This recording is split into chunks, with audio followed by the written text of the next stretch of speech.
The following demonstration gives an example of how to use the Camel. If a resident is seated on the floor and able to, they should be encouraged to bottom shuffle onto the Camel. The lift assist can then begin.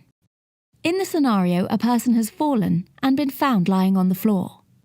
The caregiver has established that no injury has been sustained, but the person is unable to get up without help. Ensure the Camel badge is in line with the resident's head. The more supine the resident is, the greater the support provided, but for medical reasons, it may be necessary to fully inflate the backrest. The handset is operated by pressing and holding the numbered buttons in sequence, starting with number 1. The backrest should be inflated until the person is comfortable.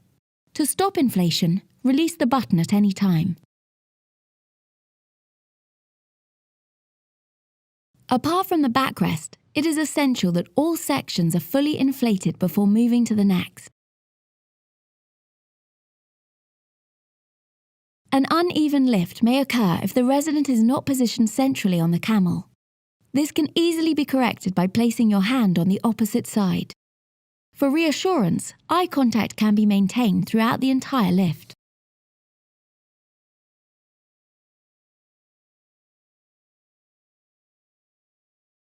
Once the required number of sections have been inflated, the caregiver can help the person stand up.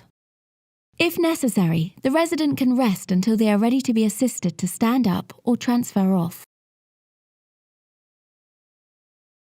If the resident is able to, and still being supported by the caregiver, they should reposition themselves so as to be seated across one of the corners.